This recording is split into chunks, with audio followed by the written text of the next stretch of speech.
by wonderful Joy Medos, the president of PWN Vienna and the founder of the Leadership Explorer. Aside from sharing her invaluable expertise, Joy will have a very special announcement that we'd like to share with you at the end of the session, so please stay tuned till the end. A few housekeeping details before we get started. You know how to participate in today's event. At any time during the webinar, you'll have the opportunity to submit your questions to today's presenter. To do so, just type your question into the chat. And as time allows, Joy will address as many questions as she can, but I think she prefers to save them all till the end. This is also when we will share an announcement that could benefit you, so make sure you stay tuned till the end. We'll be recording this webinar and we'll share the link after the event together with a copy of the presentation. So without further ado, I'd like to now give the word to Joy. Enjoy the presentation. Perfect. Thank you so much, Lydia, and thank you for having me. It's a true honor and a privilege to be here today, and not only in the capacity of a leadership expert, but also in the capacity of one of the two presidents of PWN in Vienna, because as we said at the end, we will going to announce something together, something very special that is going to benefit many of you. So when it comes to today, I have tried to put together something that will benefit you, something that might help you get you where you would like to be. At the same time, I realized that this is a topic that I could talk about for maybe a whole month, and trying to put it together into 45 minutes was not that easy. Or maybe was that just that overachiever in me that always puts her best in everything she does. Let's see at that later on. Maybe this is something that you can think about as well. So when it comes to today, let me just introduce myself very quickly. And as you can see here on the slide, I have so many titles and so on. And this is not what I really want to talk about to you today. I have taken many steps or in the corporate career that I had before. I'm going to say, successful in what I do, but this is not what I want you to know about me. What I want you to know about me is the following. I really believe that I'm an explorer at heart. The reason for that is that whatever I do and whatever I have ever done, and I hope that whatever I will do in my life, being an explorer, it's my drive. It's what really gets me out every day, exploring anything from nature to cities to people to, it's that curiosity that really keeps me going. Second is that leadership is really my passion. And I found out recently that the first business book I ever read was on leadership. I have forgotten about it, and I was only 14 years old. So it has started at a very young age, and it didn't stop. And also the third thing is that I call myself a development geek. It's never enough. I can always do better. I always look for ways. How can I grow? How can I develop? How can I change something? And this is something that I really hope will never stop, because the day we stop learning, I believe we are not alive anymore. So I really hope to stay a development geek. You might be here today because, you have been working hard your whole career, but it has only brought you so far, right? Or maybe because you're doing everything in your power to make everyone around you happy and fulfill everyone's expectations. But then they are telling you, well, you can't make any decisions. Like, why are you trying to make us happy? Or, you are not being really seen as the person that can go to the next level because your communication is not right, or you can't talk to the senior stakeholders, or maybe they're saying you're overly critical. You're always the one in the team who pinpoints always what is going wrong. Well, I can tell you, those are stories that I hear on a daily basis from people that come to me that I help. And those are stories that we all can somehow relate to. And, if you're wondering of how you can get out of your own way, well, this is the right place. I really hope I can help you in that. And I really want you to get the most out of it. If you have any questions in between, please write them in the chat. I will answer them at the end. There will be time for a Q&A. Other than that, enjoy. And I really hope I'm going to say that I do not disappoint you. Well, that would be the old me, would have always said, I hope I don't disappoint people. Nowadays, I'm like, I know what I'm worth and I know what I bring to the table. And you will see why I'm saying that in a few seconds.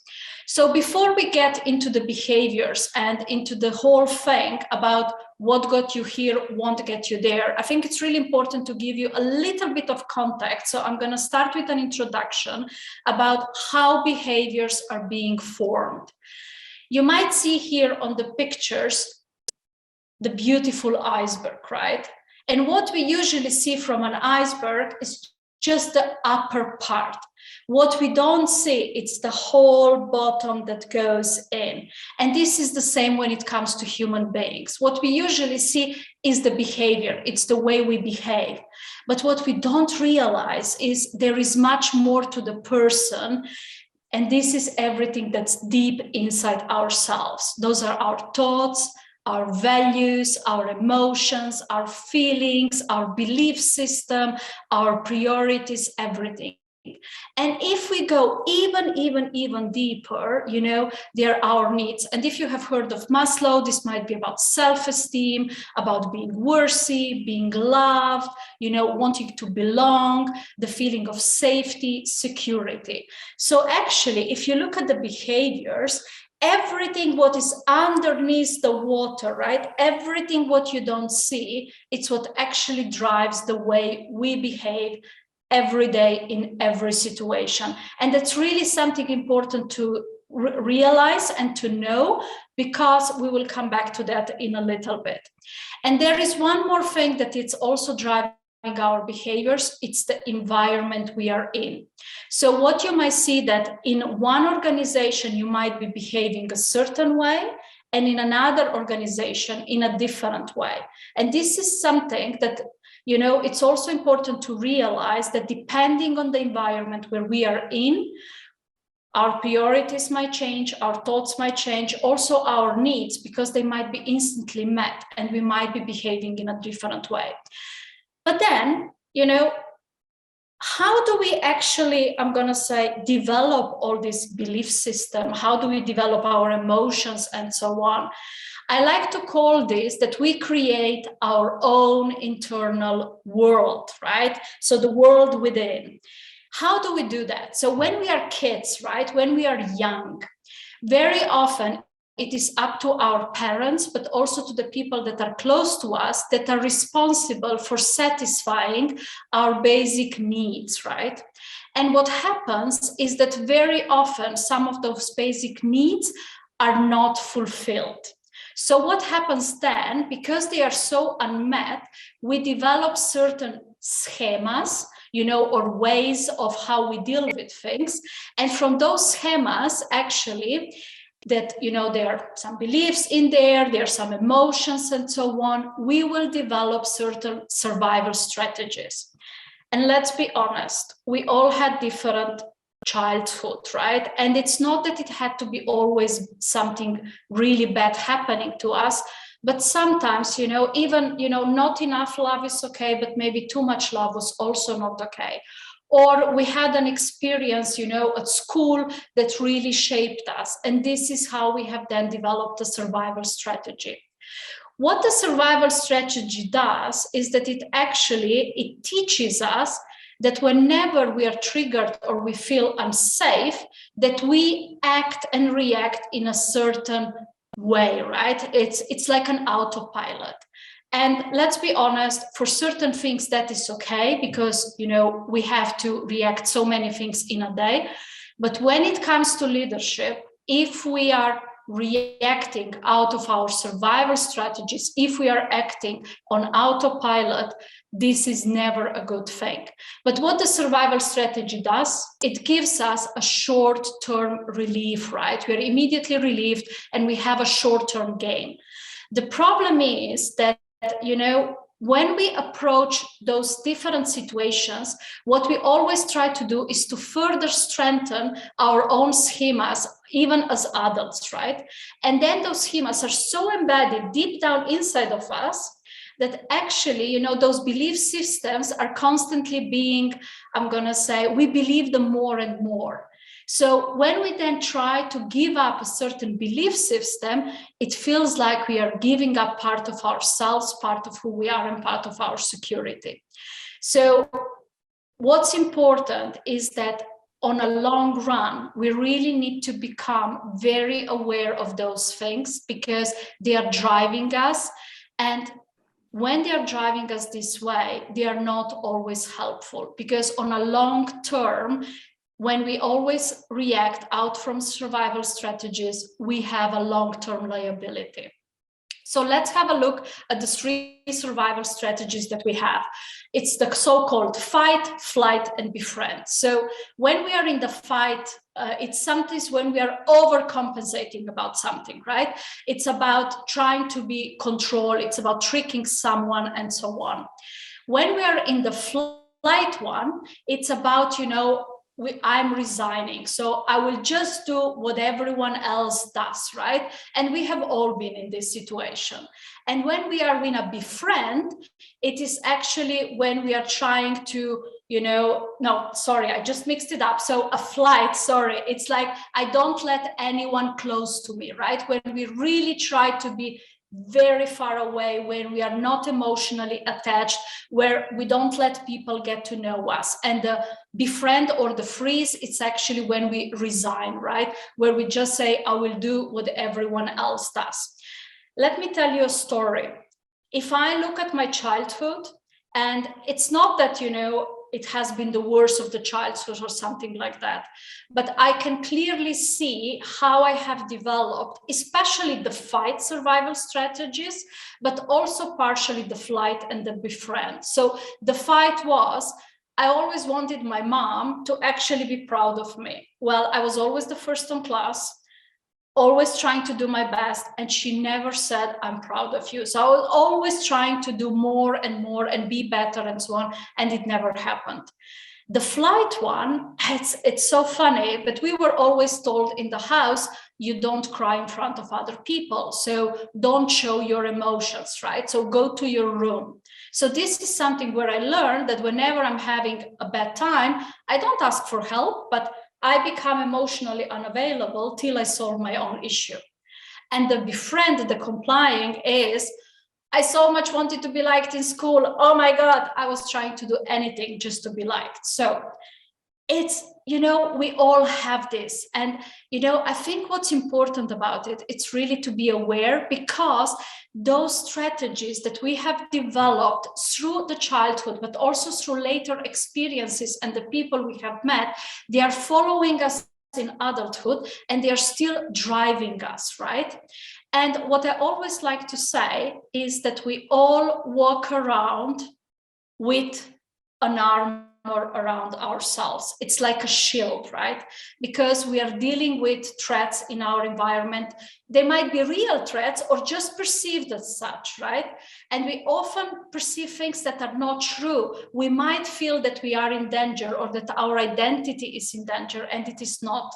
So actually, we all have a certain armor in front of us.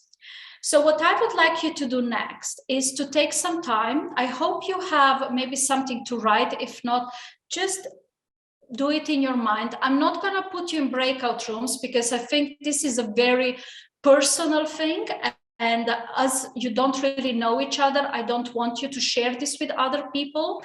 But take some time and really think of the 3 following questions. What is my armor made of? When did I acquire my armor? And how do I show up when I'm fully armored up? And I know those are difficult questions, so I would be very happy if you take them later on at home as well to reflect.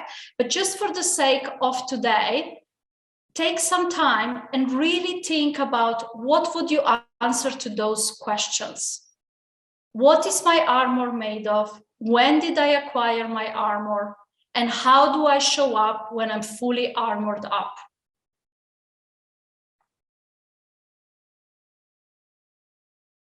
And those are maybe for some of you easy questions, for some of you not. But we all have it. And I know that when I'm fully armored up,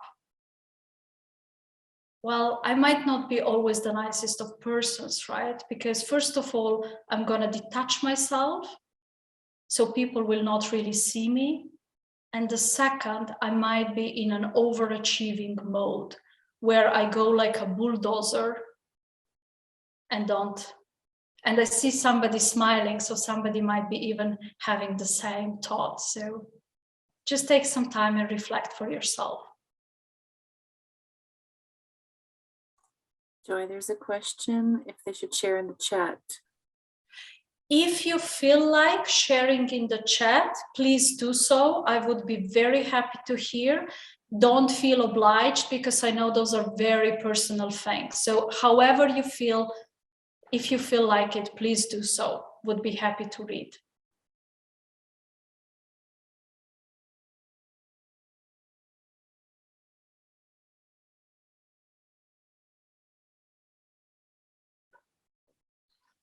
Let me see if I can access the chat as well.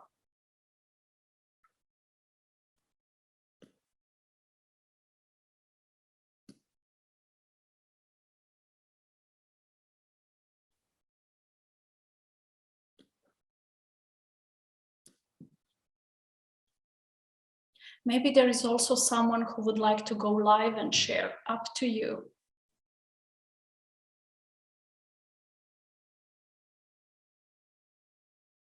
Yeah, it's very personal, right? It's so difficult to share in a group like that. I totally get it. This is about vulnerability. It's something I had to learn the hard way, to really owning my story, owning who I was, who I have become, and being able to share what was happening and how I got to where I did. Okay, I see somebody writing, fully armored up means I'm very controlling. Yeah, you might get into micromanagement. Yeah. I see Victoria is trying to say something, but you are muted, Victoria. I can share. So yeah, it takes, as you said, it takes a lot of work on oneself to discover, to go deep and look deep into our deepest yearnings and longings. And my armor, yeah, was made of distracting, so I wouldn't exist. Everything else would exist, and I would just joke around when a situation will come, but there is pressing, or there is stressful, or there is, yeah. And I would just start joking around everything. So it's like pretend that nothing exists. Yeah. So like nothing is happening, right? Yeah. So yeah. Yeah. So if we can joke around things, that it doesn't really matter. Yeah. And I did acquire it when I was very young. I grew up with a violent father. And I acquired it then because that was my survival strategy, how to survive. Because when the situation would tense up, and I would feel that violence is coming my way, I would start joking, and I knew that this is a strategy that will save me in that situation, so that I can release the tension. And how do I show up when I'm fully armored up? Yeah, I'm joking. This is it. It's the sarcasm. It's a coping strategy. Yeah, Yes. it's a coping strategy. Yeah. It's so okay. Victoria, thank you for sharing. Thank you for opening up in front of all of us. I'm going to say almost an applause from the whole group for opening up in front of such a big group. So kudos to you and to your vulnerability. And I see in the chat many people have also actually shared, right, that you get overly defensive, or you defend yourself, or you pretend that it didn't hurt, or you become detached, or you get very critical, judgmental. Yes, we all have have all those kind of things. Perfect. Thank you all for sharing. And as I said, this is very personal, so keep it for yourself, but it's something important to be aware of, because those things really drive us.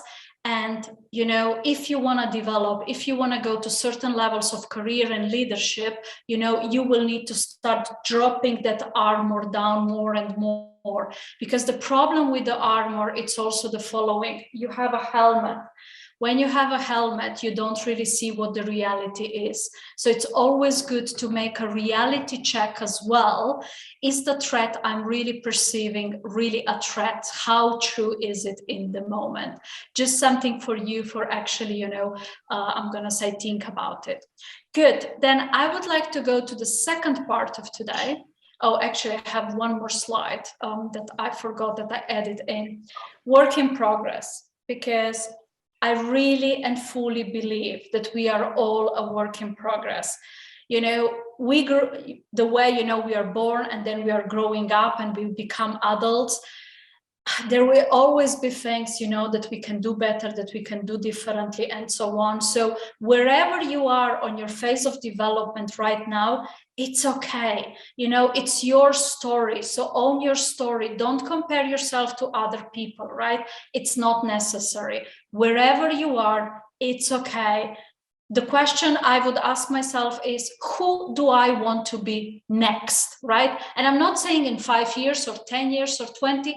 Next, what's the one little thing I can change or improve, you know, that will make my life and the life of the people around me easier? And that's it. So who do I want to be next? Just a question for you to reflect. Good. So if we go further, I would like to share with you even more about conscious leadership. So this was just the introduction. The reason I talk about conscious leadership is because I really believe that if we are leading people, we need to be extremely conscious of the impact we have on others. But to have that consciousness, I think we first need to be conscious about ourselves, so increasing our self-awareness, and really, I'm going to say, learning to self-lead, right? Because there is a question I usually ask many leaders is, if you are unable to lead yourself, should you even be allowed to lead other people? And this is a question that gets a lot of ooh, you know, in the room and so on, but it's a good one. So it's about increasing your own consciousness in order to contribute to this world and to be the leader that the world needs today. I'm gonna just speak to you for a few seconds about the leadership circle profile. I have only 2 slides about it. This is a 360 assessment that I really love and use. The reason I'm introducing this here is because one of you today will actually, or all of you, if you are in a leadership position, you will be able to apply to actually win one leadership circle profile assessment with me with a debrief, but I'm going to give you more details about it later. This is how it looks like, and I'm going to explain more. And what's important about it is why I love working with it, and why actually, you know, if you are working as a coach, I always say it takes away 6 months of coaching, just because it's so comprehensive. It gives such a great picture about what's going on, why it's going on, and really it gives you a pathway for development, right? Actually, I call it a developmental can opener. I'm not joking. It's like a Pandora box, right? So many things come clear, and you start opening it up, and the more you open, the more things you realize, and it's a life-changing tool that many people love. So, and I'm gonna speak to you about it in a bit. So when it comes to your career and the way we need to grow, I like to call this our growth edge. So what happens is that we have, you know, we talked about before our inner world, right? So what's happening, our beliefs and so on. Sometimes we call this also the inner operating system. And our inner operating system needs to adapt or evolve and so on, depends on the world where we are in. And, you know, with the complexity that we see in the world nowadays, you know, VUCA, it's already, we are all in VUCA times 100, but with everything happening, the complexity is getting bigger and bigger. So also our inner operating system, the way, you know, we think, the way we feel, you know, the things we believe and so on, needs to upgrade it. I like to call it, can you imagine, you know, I have an iPhone, for example, right? So can you imagine running the apps that you're running on the iPhone on an old Nokia that we all had 20 years ago? It doesn't work, right? It's the same, you know, with ourselves, like as human. If we want to deal with the world and with the complexity out there, we need to evolve our system as well. The reason I'm showing you this is because the leadership circle talks about two structures of mind. So what usually happens is that when we feel stress, we unwind behaviors learned from years ago or decades. And those are, you know, our survival strategies. We operate in this kind of autopilot mode, but not only when we are stressed, when we are under pressure, it's the same thing. And this is when our emotions control our behavior. And this is where our emotions control us. They own us, right? And usually when later on we evaluate the situation, we find out that we have not behaved optimally. Well, actually, we might have behaved poorly.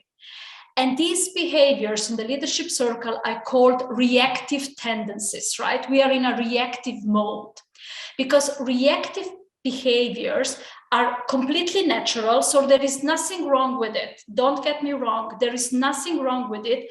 It's just the way people are. It's just the way we are. The problem is that those reactive behaviors are not usually useful when it comes to leadership. Because when we are in a reactive behavior pattern, what we do, there is usually a problem or a threat.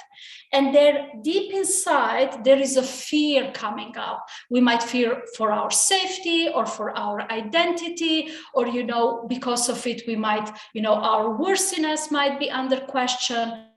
And this is when we react to something. And you know, problem solved. So we have, again, a short-term gain. On a long term, this becomes a very energy-draining behavior or very energy-draining pattern that is really not helping us. So a question that you can ask yourself in different situations is, am I reacting to something? Because if you're just reacting to something, if you're in the autopilot, it means that you are in these reactive tendencies, in the reactive strategies. This is where your survival strategies are coming up, right? Or am I acting upon something, which is, you know, when you are acting upon things, you have a purpose and a vision in mind. You actually, this vision brings out passion. You get into action. It's an energy-giving thing, and you are creating different outcomes.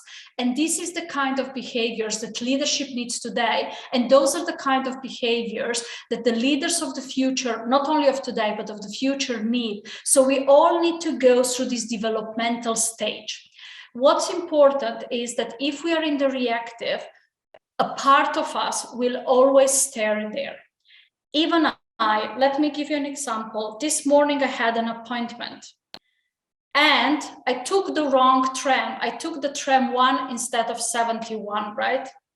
And I was immediately like, oh my God, why did I do that? You know, and I was thinking of myself, again, I did a mistake, right? And that was the controlling part of me who says, no, you're not allowed to fail, right? You cannot be late. You have to be perfect. You have to be there on time, right? Well, very quickly, I caught myself into that reactive behavior of saying, you can't be late, you know, you have to be perfect and so on. And then I was like, you know what? It's okay. I still have enough time. It's not that bad. I might be a minute or two late, right? And this is where I went immediately out of the reactive. And this is important for all of us. So remember the question, am I acting upon or am I reacting to? And I really hope that most of your days you're acting upon things.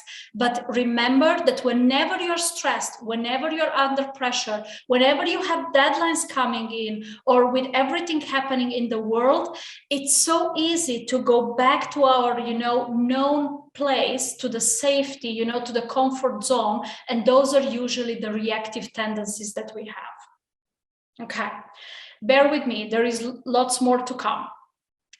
When it comes to the reactive character structure, there are 3 ways that I already explained before. So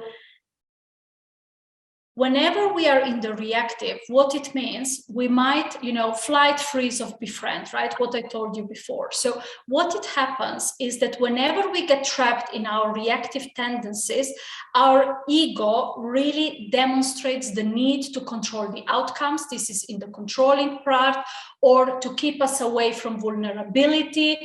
This is the protecting part, or to make us give power away to be liked and accepted. There is a gift in this reactive land, but when it is overplayed, it becomes our enemy rather than our ally. And this is where I'm going to tell you a little bit more about. But what's important is that whenever in the reactive, we are trying to, we're trying to fulfill certain needs, right? So if we go into the complying, well, we want to be loved. Remember I said I wanted to be liked at school. We try to meet other people's expectations. We try to please others. We just want to be accepted. So we do everything, just to be loved, to be accepted, and so on. When we are in the protective mode, we, try to be right. We try to be superior. We even get very distant. So I know from time to time, I was trying to be right. And I know that. And, something funny happened a few days ago, a situation where somebody asked me something. And my first, the autopilot was, how the hell does this person ask me this thing? Doesn't he or she know it? It was really like, I was so critical, but also, I felt superior, like he should know it. And the old me would have then later on sent to the person a lot of information proving that I was right and that this person should know that and this person was wrong.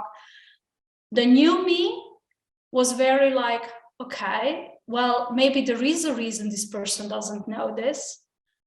Maybe just there was a confusion, didn't realize or something like that. And I didn't do anything about it. And this is, the more creative way. So I acted upon, I didn't succumb to my autopilot. But I can tell you the first second, I was totally in the, protecting part. I was in my survival strategy, like I cannot tell you how much, right? And the same it is with controlling. When we are in the controlling one, we try to be number one, we try to be perfect, to excel, to win, to dominate, and so on. So actually what we do is when we are in the complying, we are moving towards people. So we give our power away. When we are in the protecting, we are moving away. So we are really distancing ourselves from others. And when we are in the controlling, we are moving against someone, right? So it's like getting into the fight, and that's important.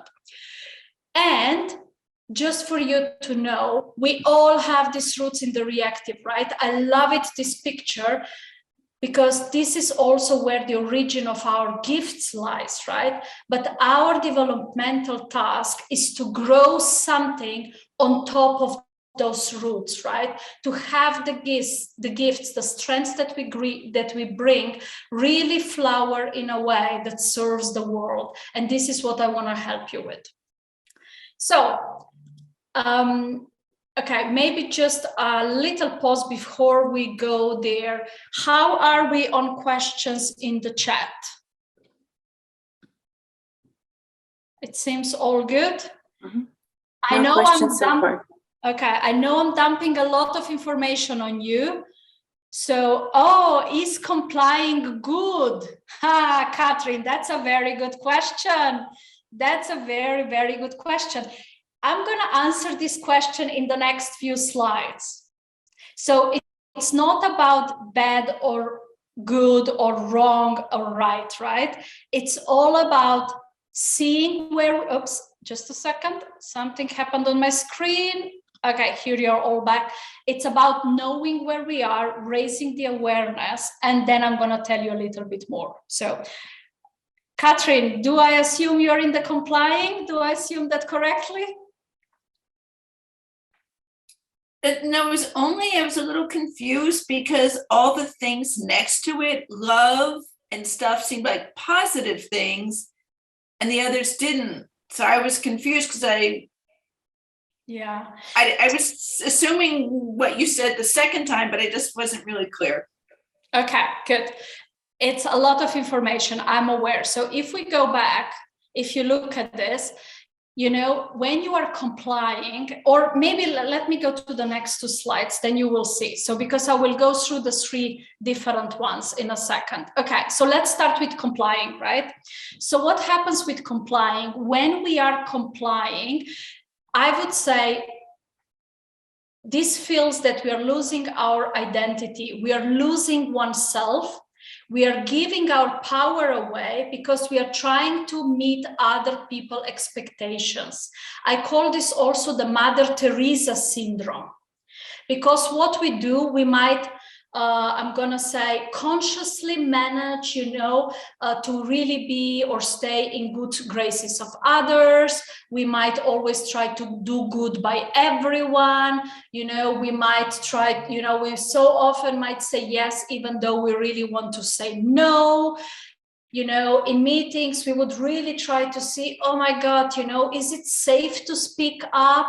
And before taking any action, we might be double checking authorities and so on. So what we want to do, we want to be loved by others, but we want to be loved by others and accepted in a way that we really give our power away.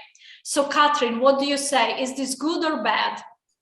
So now I understand. The small words is what you're trying to get by the outside behavior. Exactly. Exactly. So you're trying to get acceptance, you're trying to please other people and so on. The problem with this is that usually if you are constantly in a complying mode, you don't, I'm going to say, you might not make decisions. You're trying to make everyone happy. Your boundaries are not clear. People don't know where you really stand because you might not have an opinion about certain things. Also, you are the one always taking care of everyone. You might not be standing up for yourself, and so on and so on. So there are many things that actually do not help you in your own development, but not that only don't help you, they don't help your team as well, because if you're doing the work instead of your team, because you want to protect them, because you want to be liked, actually this doesn't really help. And if you're a leader, if you cannot make up your mind, it also doesn't help. So, but there are gifts here, and we are going to come to that in a bit. Then let me Joy, yes. Matea's hand is up. Okay, Matea. Yes, I would just like to do it really quickly. I don't know if you see me. Do you see me? Yes, I do. Hi. Okay, I just want to say this complying is maybe a bit dangerous because I was doing that in my first two jobs because I was insecure in my experience and I was afraid I will be fired. So I just complied with everything what everyone said. And I think it was really dangerous because people use that and they start to transfer their negative energy and emotions on me because they knew that I will just comply. This is what I want to say. It can be really dangerous, I would say. Yeah, exactly. You have been then also very loyal to them, I suppose. Exactly. And, and you were never challenging the status quo and you would never speak up and so on. Exactly. Yes. Yeah. Thank you. Okay. Thank you for sharing, Matea. That's such a brilliant example. And, you know, I have a client currently who works in an environment that where speaking up your opinion is not advisable, right? Yes. It's costing the person so much energy that I think the person will quit sooner or later because he or she cannot deal with it anymore, right? Yeah. And, you know, I can imagine. Yeah, and the person really doesn't like conflict either, right? So it's really getting into, I'm gonna say, this complying tendency of not saying anything. And this comes from the experiences, you know, that he or she had already. And at the same time, you know, this is being, you know, it's getting bigger and bigger. And it's, you know, he needs or she needs to get, I say he, but he or she, they need to get themselves, you know, out of this, because on a long term, this is actually, I'm going to call it not only energy draining, but it can have health issues and so on popping up. Exactly. Yeah. Also, yeah. Yeah. Thank you for sharing, Matea. Thank you for opening up. Thank you. Okay. Let's go then to the next one. And I would like to go to the protecting. So whenever you're in the protecting with your behavior, what you are trying to get is actually you also want to feel safe. You want to feel better than the rest. You want to feel, you know, superior. You also want to feel right. But actually what you're doing, you're staying safe, or, you know, your own, you feel worse it by staying very distant. So you're never showing any emotions. Sometimes people that are highly in the protecting, they never show any vulnerability.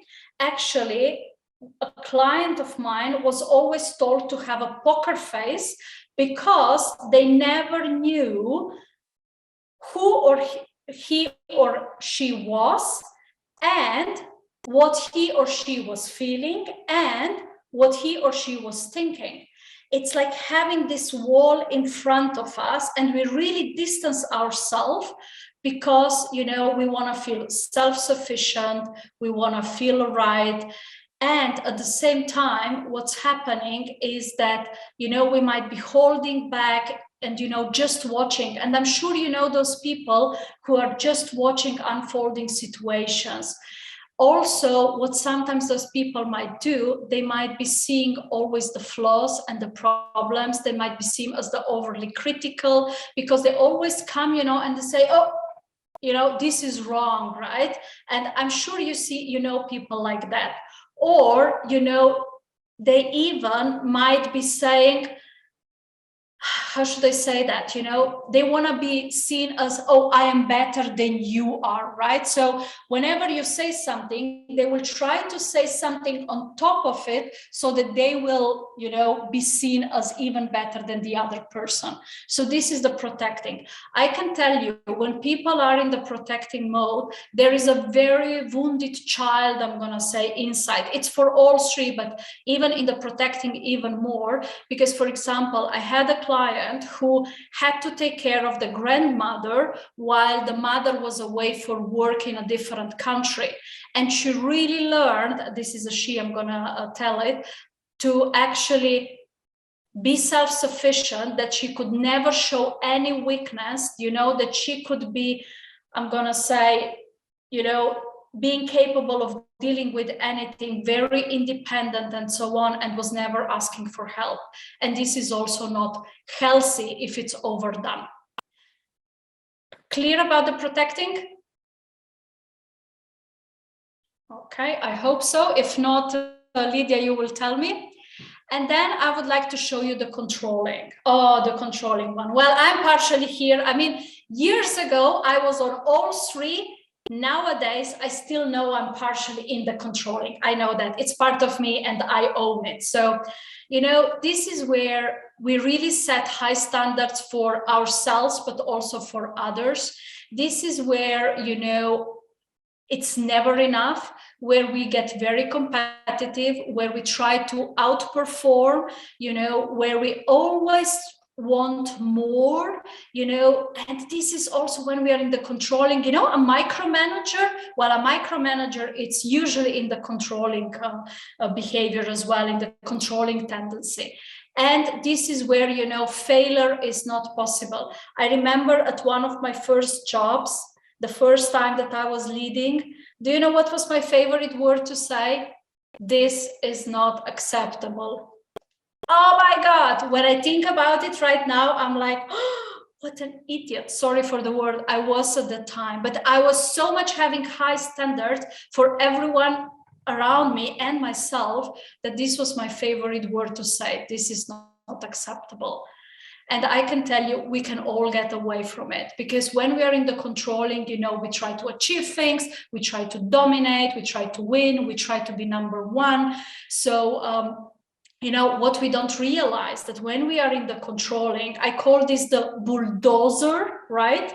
So we go like a bulldozer in front and we leave dead bodies behind. We forget about the people. We don't have time about building relationship.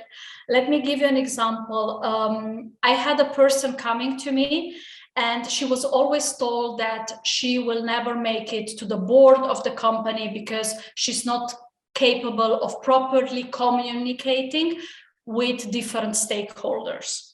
Well, I can tell you, it was not about communication at all. It's never about communication, by the way. What was the problem was that she wanted to be, I'm going to say, very active. She thought that building relationships and talking to people and, you know, doing the small chat and so on meant losing time that she could spend on acting on other things. So you can imagine the person, you would get into the meeting and you would go, hi, how are you? And she was like, okay, let's go to the agenda, right? So very abrupt and so on. And this is what she was told. And at the end, it was more about her controlling than actually the whole communication around it. Okay, so let's do a very small reflection for you.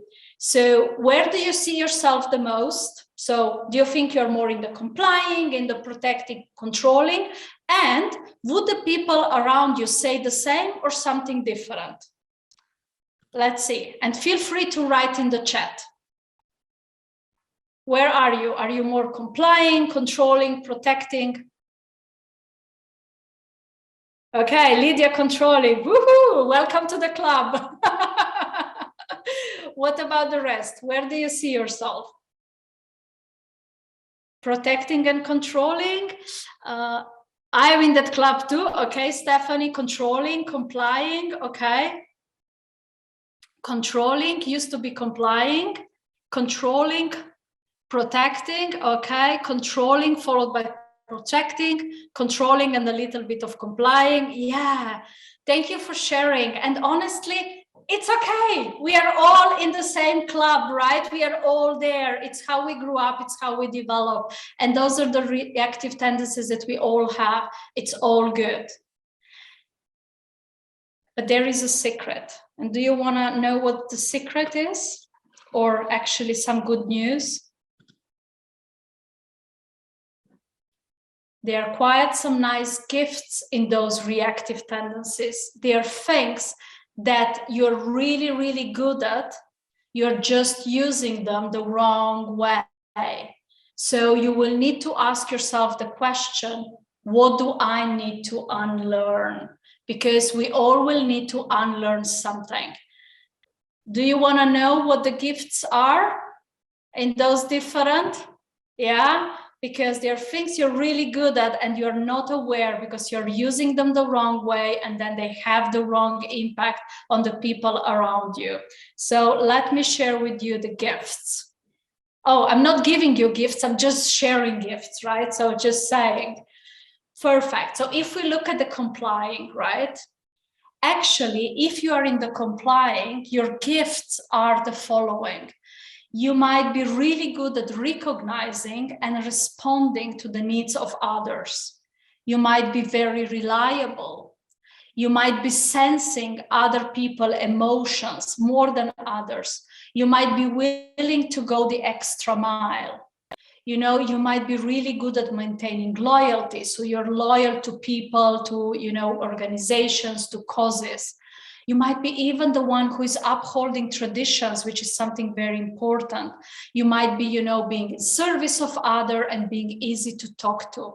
But I really believe that the biggest gifts in the reactive is in the complying, it's your ability to, in fact, build relationships, because there are so many seeds in here in what's written in the gifts that you know how to actually develop people, you know how to be a team player, you know how to be a servant leadership and so on.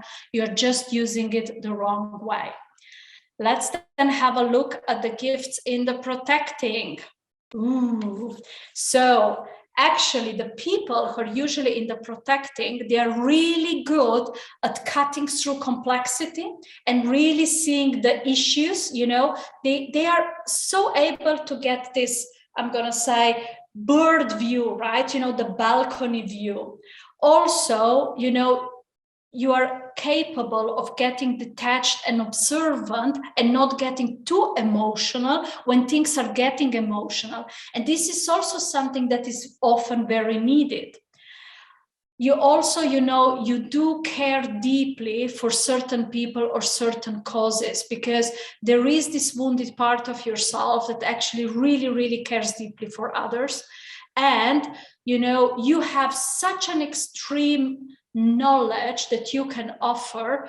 The problem is that, you have this knowledge, and if you, constantly putting down onto people, it will not help you. So when you're in the protective, I think what really is important for you to know that the gifts are, it's the wisdom that you have, it's your ability to remain detached when things get emotional, and also, so which it means that you can bring in, that harmony that is needed, because somebody needs to keep a cool head when, things are getting too hot, I'm going to call it. And, don't forget that, you see so many issues that others might not see. At the same time, if at every meeting you just point on those issues, you will be seen critical, and this is not what you want. You need to actually provide a vision of why is this important. You need to communicate it in a different way. So those are the gifts in the protecting. Do you think controlling has some gifts?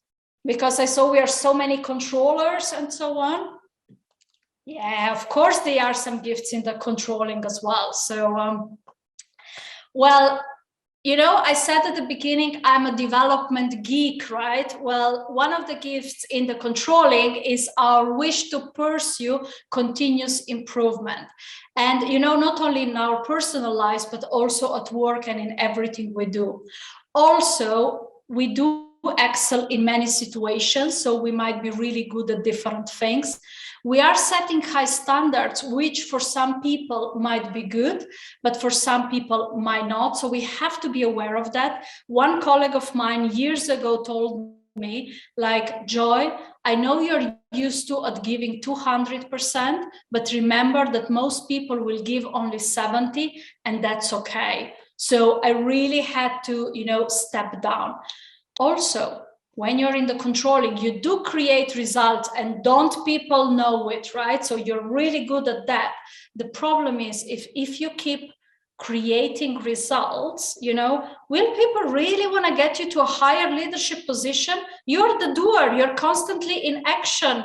That's something you need to think of, because the higher you get, the less results you create, because it's your people who are creating those results, and you need different things. Also, you might be really good at influencing others. The question is, how do you do it? Another thing, you're speaking your opinion, even if it is controversial, so you're not afraid of doing that, and you're taking charge and getting into action. So those are all the gifts. But remember, when you're in the controlling, protecting, or complying, we are then using our gifts the wrong way. So I think what's here important, it's to really, I call it making the unconscious conscious. It's to really shine a light on the underlying thinking patterns that we might have, that really drive our current behavior, because this way we will really have different access to new choices and possibilities. It's really important to be, I'm going to say, aware of our tendencies, of what is driving us, because when we will see that, we will be able to uncover our gifts. And when we uncover our gifts and strengths and we start using them, in the right way, using them in a way that we act upon something, this is when people will perceive us completely differently. How does this sound? Any comments? Otherwise, I go for the what's next and last part. Okay, I see a heart, then that means at least somebody is listening in. That's good. Thank you, Victoria. Brilliant. Okay, so what's next? Okay. What's next? That's a very good question. When people come to me, they say, so how can I get to the next leadership level and so on, or how can I improve? Well, there is no magic stick. There is no magic formula where from one day to the other, you will be different, because we know that change is hard and we all have to make an effort. We have to make an effort if we want to change, if we want to do something differently. So what I have prepared on the next 2 slides is a set of questions that I believe you need to take away. So feel free to take a picture of the next 2 slides and really reflect on those. And the questions are the following. First of all, have a good look into the mirror. I know we don't like that, especially women. Oh my God, nowadays even more, because constantly looking into, the videos and so on. And be really honest with yourself and answer the question, what do I see? But be really, really honest with yourself. And when I say, what do I see? It can be anything, about your strengths, weaknesses, physical, emotional, whatever it is. Write the answer to what do I see. Then go back to what we discussed at the beginning about increasing your awareness around your survival strategy and armor, and really become aware of when and how, did this armor come to place. And it might be even in different situations through life. And what does it mean? And then start looking at ways, how can I build it down, right? Then become aware of your strengths. And to do that, it's like you can think of things like, when working at your highest and best, what impact do others say you have? Become aware of your impact, but also of your strengths. What are you good at? And then the question, what behavior, if changed, would make the biggest difference for you and your environment? Really think of that. What would make the biggest difference for you and your environment? For me, I said at the beginning, I'm an overachiever.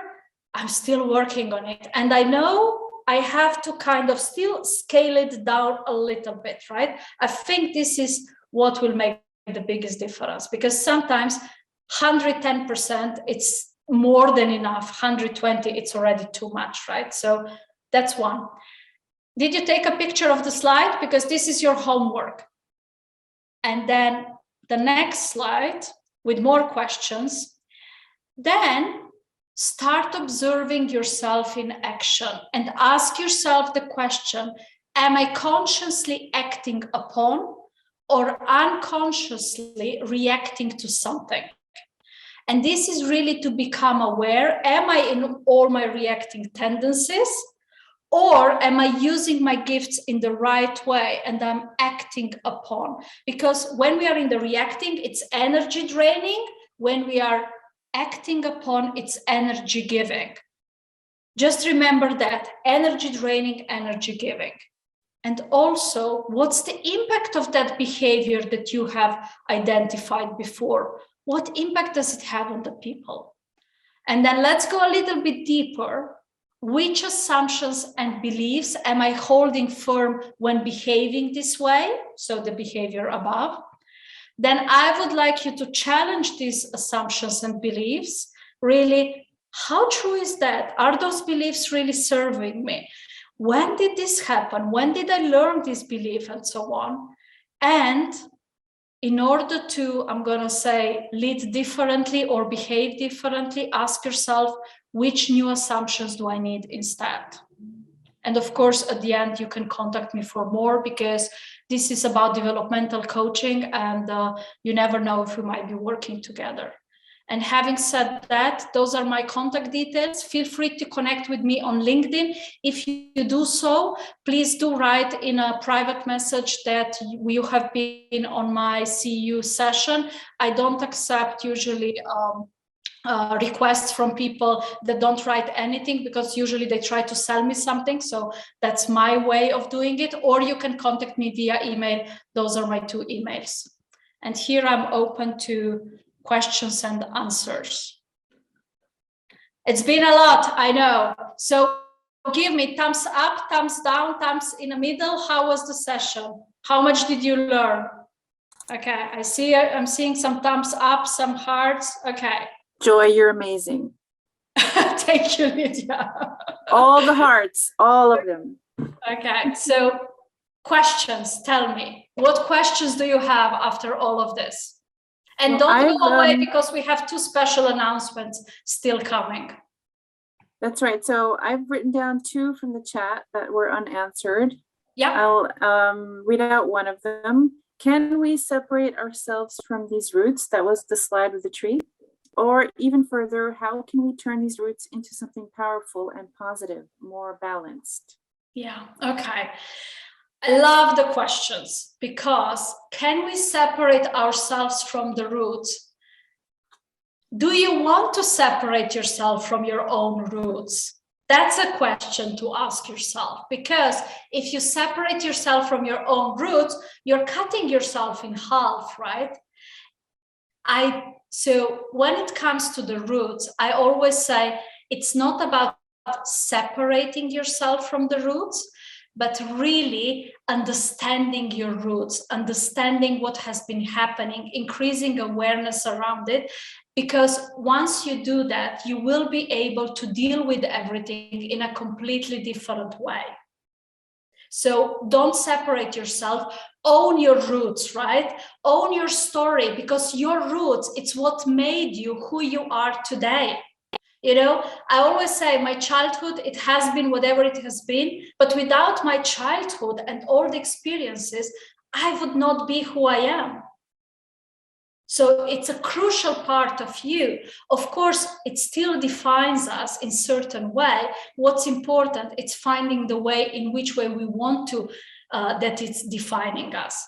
And if we see, you know, I have a quote, I think, on my website, see yourself as a piece of art.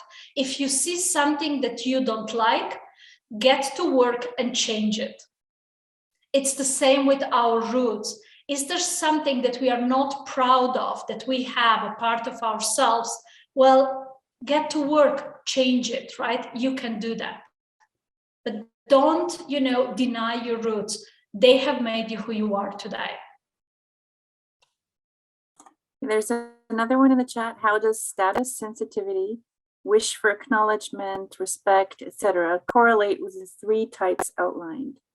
Oh, okay. Status sensitivity. Well, when we are very sensitive for status, so when we have this huge need to be respected and acknowledged and so on, this is when we very much get into the complying and protecting tendencies, right? So because when we try to be acknowledged, or actually sometimes even in the controlling, because we might try to overdo something, you know, because we want to be seen, right? So we are trying to make ourselves even bigger, because we want the people to see how, you know, good we are and so on. So it does impact the way we behave. It totally does. And again, we all have that, right? In different, I'm going to say, for me, it may be this, for somebody might be such big of a need and so on. The issue is being really aware of it and catching yourself in that moment and then doing it differently. Okay. Any more questions? As I said, go through the questions that I have given you and feel free to contact me afterwards. I'm really curious to see what the outcome will be. Maya, your hand is up. Yes, there is one more question. Actually, patients ask that she feels she's in protecting mood and feels like it's affecting her relationship. So how should she go about it? Oh, yes. Okay. So whenever you're in a protecting mode, it's gonna affect all of your relationships, personal, professional, and so on. Okay. This is a longer conversation. So let me give you an example. I work with a leader still today, already actually for 1 year, who was extremely high in the protecting and distant, right? And it was affecting all of her relationships as well. So what we did with her is we started with her showing just little parts of herself, right? Sharing herself a little bit here, a little bit there, you know, like doing little steps, being vulnerable, maybe sharing an emotion, maybe sharing what she did on the weekend and so on. So slowly, you know, showing who she is, what she feels, what she thinks, and so on, so that people really get to know her. And I can say it takes time, right? So whoever asks this question, it's so I am not having too much time actually off this, but I can maybe take 2 or 3 people who are interested to have a 20-minute talk with me separately on a certain note. So feel free to then send me a private message and we can have a look at that.